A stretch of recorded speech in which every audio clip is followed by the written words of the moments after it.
Hello internets, and welcome to my review of the Nix Builder Pro. So this is a hell of a boot. It's not a standard Builder Pro. It's a little bit shorter. It's got a toe cap and a steel toe because I do heavy work and I like my toes. I'm doing this review mostly because I looked for a bunch of reviews about this boot, considering that once you get some options on it and shipping and the try-on boots if you want them, this boot cost me $680. Well, the pair. But I'm okay with that. I spend a lot of money on boots. I wear boots a lot. And I wanted mostly to do some comparisons between other similar, in a general sense, boots. So these are a very high-end boot, considering for basically I'm going to beat the hell out of them. I'm going to kill them. So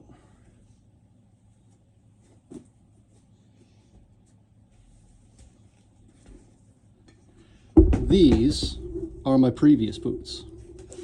These are my winter boots, and they were cheap.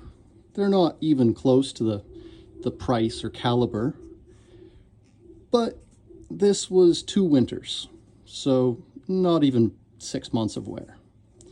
Just absolutely destroyed. And this, probably 4 to 6 seasons, a year to a year and a half of wear, and likely similarly destroyed. Now, this review, I can't count on comfort because most of these boots were fantastically comfortable when I bought them. The Nix boots, damn, they hurt my feet. But I'm only about on day 2 of the break-in period. So there's going to have to be a part 2. But where I really want to compare is to something that's reasonably similar. So this is the current boot that I've been wearing, and it is damn close. Similar heel, similar height. These are actually Nix false tongues, just because it turns out, and I didn't realize this until I had ordered my boots from Nix, I don't wear a normal size.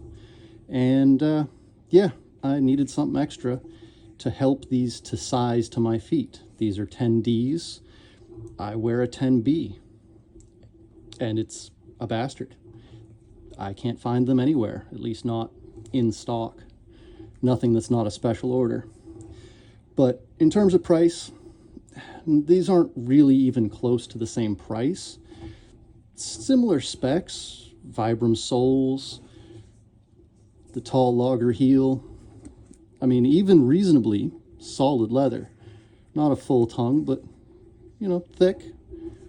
The leather's reasonably solid. I beat the shit out of them. Like, these are a solid Goodyear welt, but they're already coming apart. These boots I've owned for right about 2 months. And I switch out. These boots only get half wear. I wear them one day, they rest for a day. I have another identical pair because they were discounted heavily because they were discontinued. And I decided that I wanted to keep them in good shape, especially to have a second pair so that I can swap in between these boots. I don't want to kill these, just like I don't want to kill these. I think without the discount, you know, MSRP on these I think was in the $250 range, which is more than I've ever paid for boots. You know, they were $150 discontinued. Most of my boots that I have been in that $150, you know, $125 to $175 range. I've worn some cheap boots. I kill them in less than months. You know, I think I had a pair that lasted 90 days.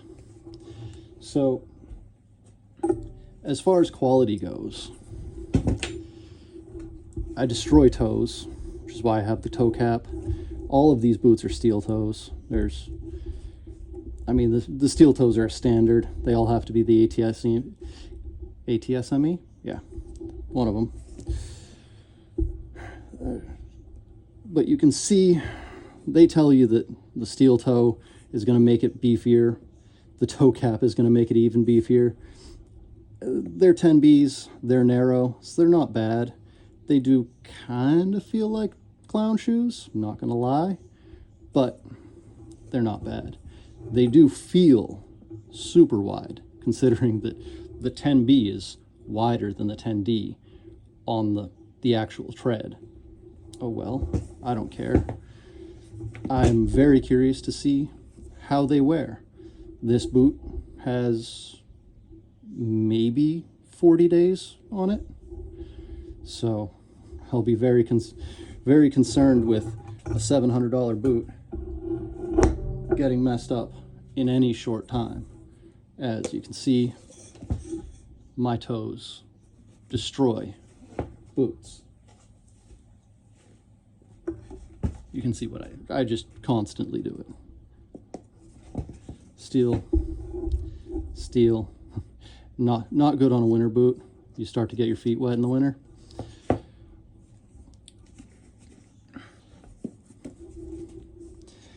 As far as aesthetics go, they're super pretty.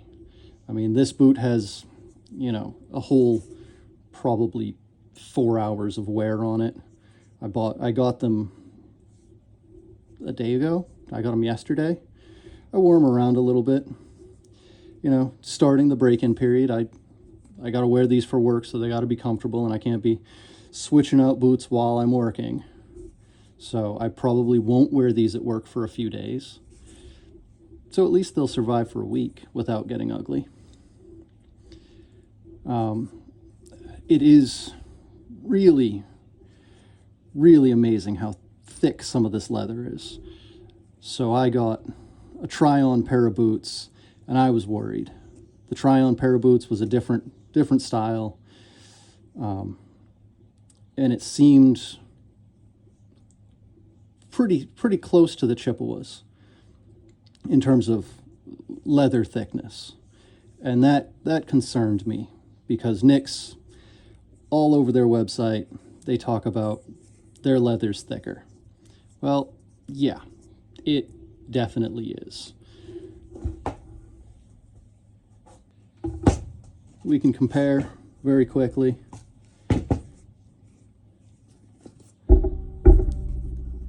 Like it's 2 layers, the same place, but damn,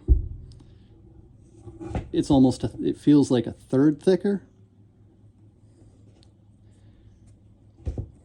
It's absolutely amazing. I'm very impressed with the leather thickness. The stitching quality, I mean, all these stitches I believe are going to get worn out in pretty short order. If I was wearing them as dress boots, I'd be worried about it. They're all going to get destroyed. I really feel bad about destroying the nice stacked leather heel. Oh well, it's going to get destroyed. I'm really, really interested to know how well the rough out leather is going to handle abrasion, because all my boots I wear through the toes. I wear constantly. I work on my hands and knees a lot. I'm a landscaper. I work in gravel. I work on concrete. I work on stone. These are going to be dragging across every surface imaginable. And I want to know how well they do. Let's see if there's anything else. They do. So I don't know if you're interested, if anybody wants to know, there is no insole in these boots. I don't know if you can see in there. This is leather. It is hard leather. Now, from my understanding, it will break in. That is the intent. A lot of older style boots have cork layers. These do not. I'm gonna be interested to see how well they go, how well they break in. That's gonna be, if there is a part 2 or a part 3, I'd like to do a part 2 or a part 3. Part 2 being comfort once it's broken in, and part 3 probably being a 1 year, did it last? Was it able to take the abuse? Because if this can't take the abuse, it's not worth the money. But if it can take the abuse and it is comfortable, I do not have an issue paying $600 or $700 for a pair of boots when I normally pay $100 to $150 for a pair of boots that looks like this in maybe a year and a half, a year. It's unfortunate. Like, these boots are full of dirt, but when they were new, they are amazingly comfortable. They just don't last though. So I wanted to add, this boot review is not sponsored in any way. I paid more for these boots than I've ever paid for a pair of boots ever, by a wide margin. I'd been thinking about doing this review just because I haven't heard, or other reviews that I've seen hadn't answered some of my questions. And if you have questions, especially about the durability of these boots, definitely comment. But the second reason for doing this is, in my box, I got this. So this is the most I'll be getting from these. It appears to be a raffle, so I don't think they're gonna care what I say about the boots, although they're gonna care, hopefully just because of they built the boots. I hope they have some pride in them.